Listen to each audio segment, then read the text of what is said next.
Good morning, everybody. Happy Sunday. Happy Father's Day to all the dads out there. It's Jason, and I wanted to, make a little video for this Sunday Father's Day slate.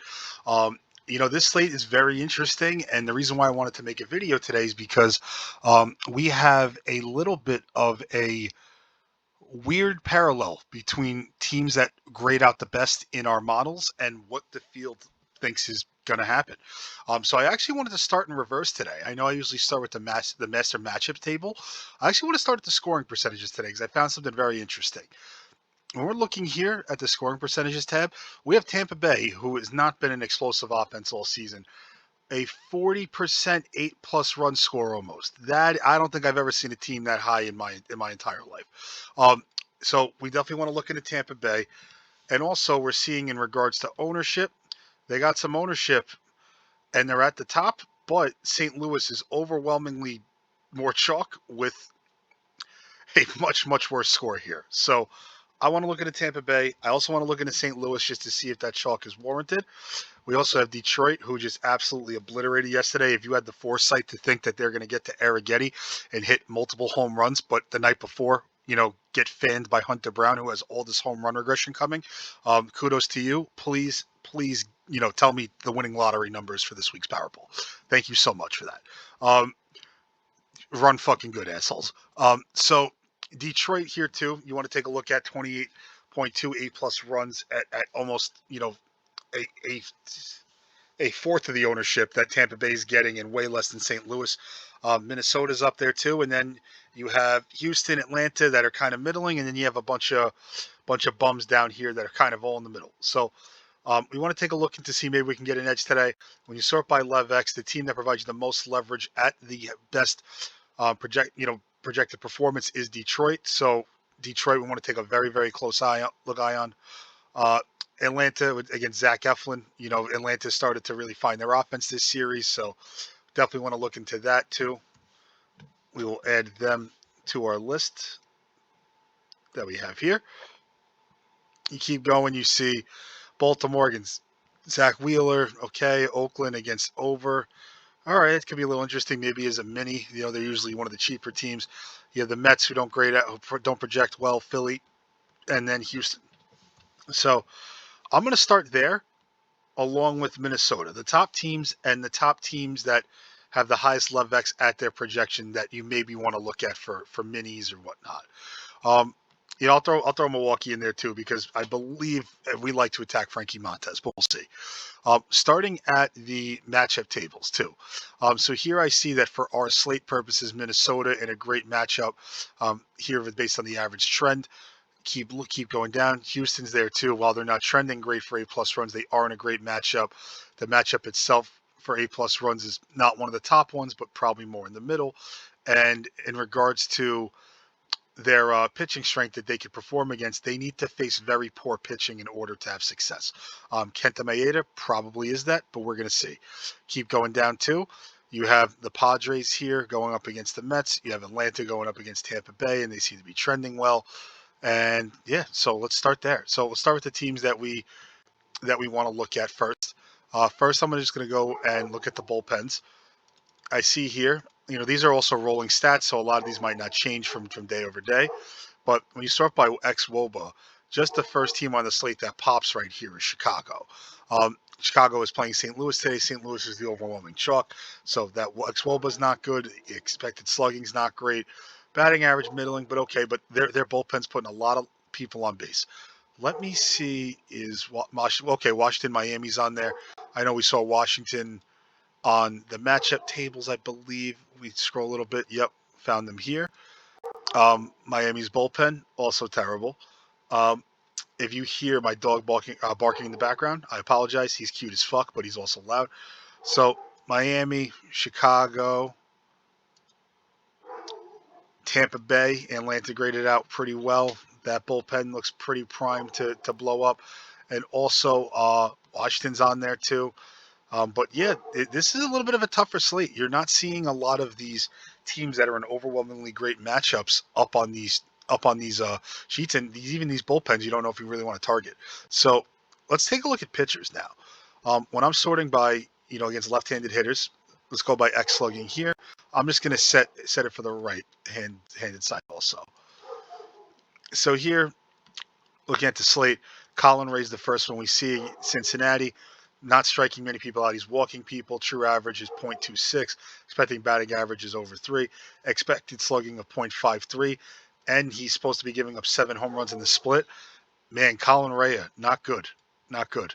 Let me see if Milwaukee's bullpen, how they appear. Okay, about league average in slugging. Ex-Woba, 310. Kind of middling, middling for today's slate at least. And batted ball in play, okay, average, all right. Milwaukee's bullpen has been pretty solid, right? But maybe we want to look into Cincinnati more and see. So that's one I'm definitely going to take note of. When I keep going down, I see Jesus Luzardo, severe reverse splits regression coming here for power, striking a lot of guys out. Lefties on Washington, you probably don't want to touch as much. Eric Lauer, now this is where this is very interesting because Detroit is projected like gods today. They're projected like gods. Eric Lauer, he's not striking anybody out from the left-hand side. Granted, he's probably a really small sample size. Is he actually opening today for Houston? Oh, he's not even in the player pool. That's funny. Okay. He's not even in the player pool. So we'll see how long that guy even goes. But as you can see here, expected batting average, not great based upon the stats we have for the sample. His expected home run plate appearance is extremely high. I see why Detroit, too, I didn't even look at the right-hand side. I can see why they look kind of good today. Miles Michaelis, pretty surprising seeing this strikeout rate from him, but giving up a lot of power here, a lot of power to lefties he's giving up. And Jameson Taillon, also notoriously a very bad splits guy, giving up a lot of power. So this might be why St. Louis is popping his chalk. As I then go scroll by, let's sort by expected home runs. I see here too, Jose Berrios, Cleveland. They are on the slate today. Okay, so this is probably the first team that we're identifying that we haven't seen great at well that maybe you want to take a look at. Reason being, Jose Berrios, no strikeout, not a great strikeout pitcher to left-handed batters. Walk rate's kind of high.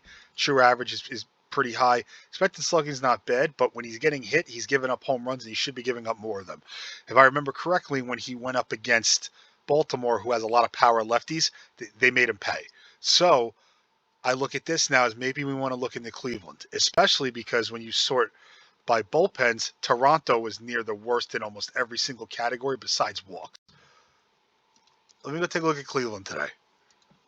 Let me just see. I'm curious now.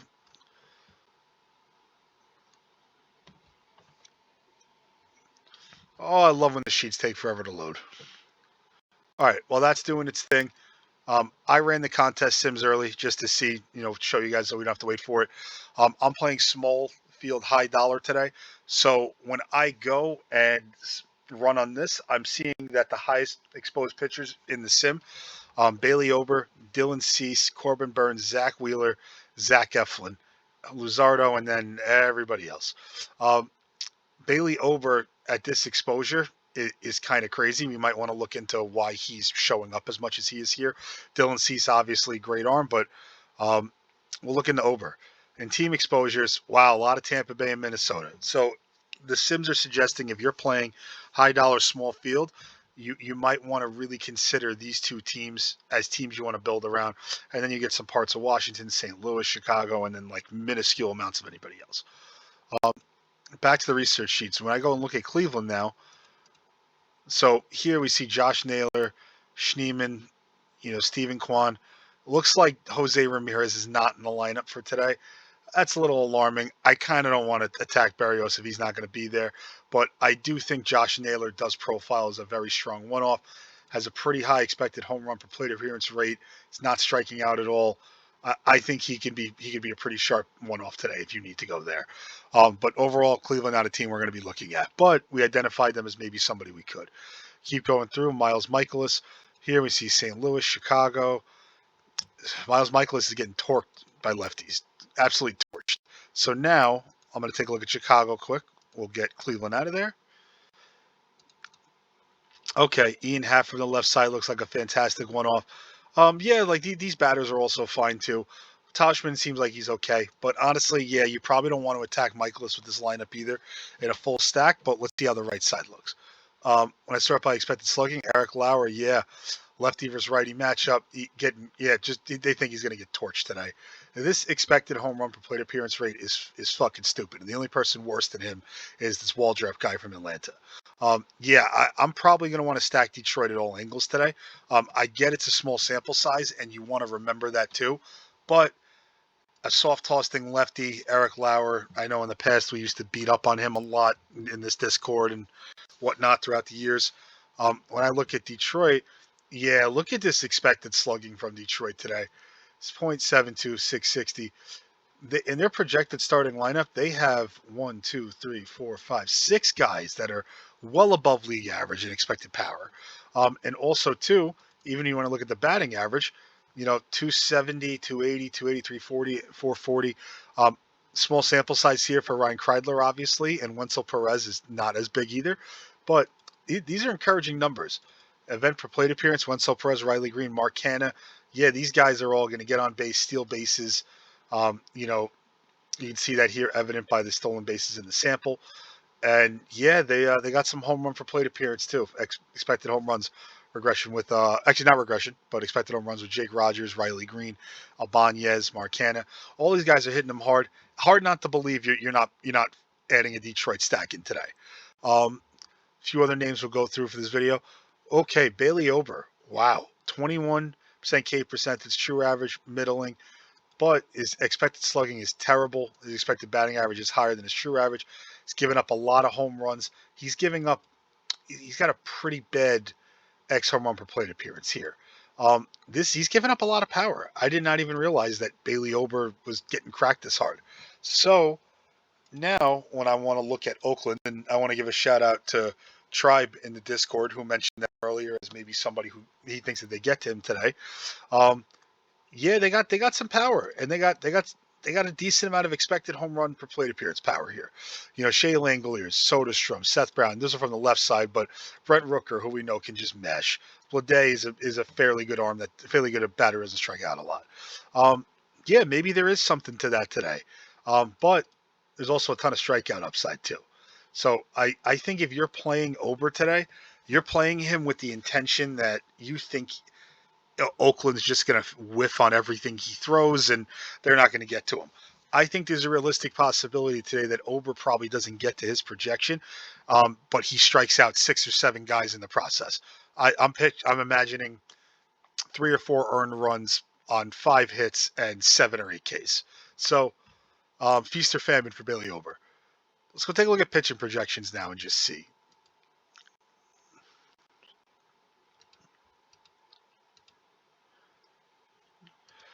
So when you sort by ceiling, wow, Tyler McGill, 1.65% owned. His median as the highest median, also at 7,800. The breadcrumbs do love him as a sharp SP2. That's probably where you're going to want to go. Dylan Cease also has the second highest ceiling. Corbin Burns is right here. Not much of a difference in the salary difference doesn't really make Corbin Burns a value for me, honestly.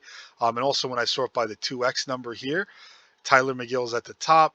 You have Miles Michaelis, who actually seems like he's going to fare better from the right-hand side versus Chicago. So if you want to consider him, you can. I'm not a Miles Michaelis guy. Jameson Tyone, very interesting projection at 7,300. You have Eflin projecting as a value. Luzardo, Maeda, who's kind of a value, but not really. So yeah, you're kind of seeing that you want to, you probably really want to start with, you want to start with McGill and Cease today. That's probably where I would go. Or if you want to fit some bigger bats, you want to go McGill Ober or McGill Lively. But I don't know. I don't think a lot of these high-powered offenses even look that fantastic today. Let's just go back here. Yeah, Tampa Bay, Detroit, Minnesota. Not the high-powered the most expensive offenses are not really at the top. But when we refresh, you see Tampa Bay and Detroit took big jumps. Minnesota dipped a little, that's okay. But Oakland now popping as the 4th best stack. So maybe Ober's projection now is going to tank a little. We'll see. We're going to reload here. No, Ober's still up there, but maybe you want to hedge yourself if you're playing Ober. really quick, we will do some opto runs so everybody can see. I am playing small field high dollar. I always run on projection and ceiling. First with no parameters. Yep, it spit out a 4-3-1 Tampa Bay Detroit stack. When I go and put at the max salary, again, I always leave 500 just in case. We're going to do 5, 5, 3, 5, 2. Again, if you want to put 4, 3, you can. On bigger slates, I do not. Run it again. 5-man Tampa Bay, 2 Detroit, and Ellie De La Cruz is an elite one-off with Cease and McGill. So everything we're kind of seeing there makes sense. We'll expand it to 10 lineups today. We're going to do a max player exposure of 60.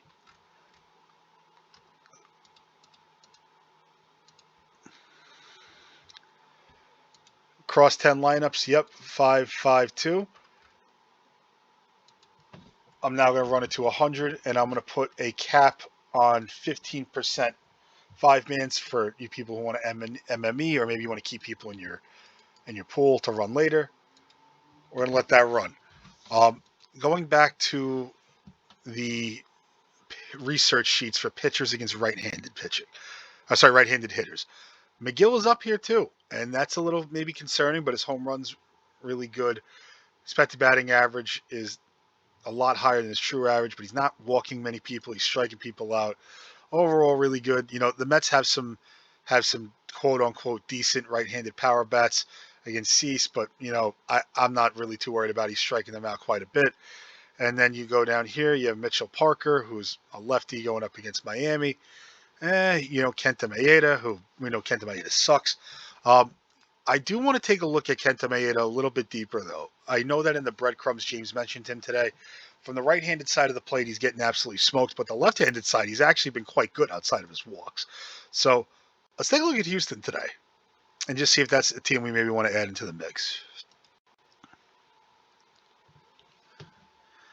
All right. So, yeah, Yordan Alvarez in this matchup profiles very well, obviously. Caratini, Yainer Diaz, you cannot play them together, only on FanDuel. Then you get the John Singleton, Jake Myers, Dubon, Bregman, Pena, Altuve. So if you guys look at these sheets the way I do, you'll never really end up on Houston. I play them every now and then when they're, you know, good ownership, and I should maybe take them to limit myself, limit exposure and limit some sort of volatility. But in a vacuum, I never really get to them, only really minis. And this is exactly why. Really good, very good, very good, but you can't play these two together. Singleton, man, okay, but it's the wrong split in which Maeda is pretty good against. And then Jake Myers, who's been, you know, pretty solid right here, but he's striking out a lot. Dubon, okay. Bregman, you know, I know he's had, you know, some good games as of late, but still, Pena, you know, and they're striking out. Altuve's striking out. Overall, this doesn't inspire a ton of confidence, and I know that there's going to be a lot of people that want to attack Detroit today. So when you go and look at them in the bullpen metrics, not a great strikeout per. Walks are okay, fine. Expected batting average, fine. Slugging below average. Woba kind of middling. And they seem to be fairly efficient. So they're not even like the best bullpen you could attack. Sorting by ownership, yeah, Houston is a middle of the pack ownership team, and as expected, they're negatively leveraged. Houston wouldn't be in consideration for me at all today whatsoever. Going here now, looking at the 100 lineups we built, it gave me 5-man Tampa Bay, 5-man Detroit, 5-man Mini, Washington, Chicago, Cleveland, Milwaukee, tad bit Oakland, tad bit Cincinnati, and yeah, 1% Houston. St. Louis isn't even showing up here whatsoever, right? So maybe I'll just look at Tyone really quick, and then we'll look at them, and then we'll create a little 3-entry max build so that way you can see what you should probably be prioritizing. Jameson, Tyone against lefties. Yeah, not striking out a lot. Expected slugging really bad. True average isn't terrible though, and his expected batting average is minimally better. Giving up some home runs, he should be giving up some more power. So that I guess that can make sense. And St. Louis has a lot of lefties. And here, when you look at it to the right side of the plate, he's actually striking out less people. Same true average roughly. Not a lot of power. Not a lot of batting average. Not supposed to be that much worse. And he's given up all the home runs he should have been giving up. Look at St. Louis in the split. You have Nolan Gorman, yep, as a lefty who's, not having a great. It's not a great, hitting for average guy, but he hits for a lot of power, and when he makes contact, it goes out of the park. And his K percentage is very high, as you can see. So he's kind of living and dying by the long ball. His expected home runs in the sample, though, is 13. So he's the highest on the team by a country mile, followed by Goldschmidt, Arenado, Burleson, and then Brendan Donovan. Sort by expected slugging. Yeah, they got some bats that profile pretty well here. Their expected home run per plate appearance is also pretty high here. Event per plate appearance, kind of middling. They don't really run as much as you would like to see. An expected batting average, they don't have one guy at 3. They have 3 guys that are, pretty above average.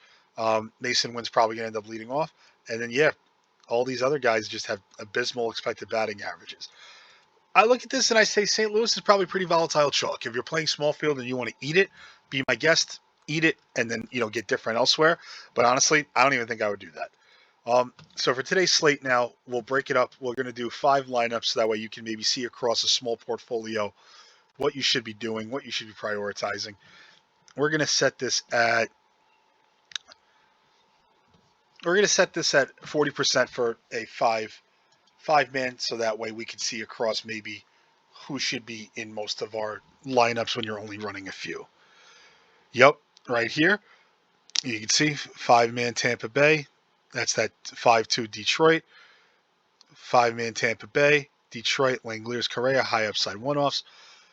Vasquez, then we have 5 Minnesota, 3 Tampa Bay, 5 Detroit, Tampa Bay, 5 Detroit, 3 one-offs. So really what you should be prioritizing today in small field is you want to get some sort of Tampa Bay, Detroit, and the pitchers you want to consider are Dylan Cease, Tyler McGill, Ben Lively, and you wanted to go Corbin Burns, be my guest with that. I don't really want to attack Philly, but who am I to tell the projections that they're wrong? And also there's Bailey Ober for that feast or famine matchup with Oakland. As you could tell, one-off bats are making their way in there. So thank you for the video, for tuning in. Happy Father's Day, everybody, and let's go cash.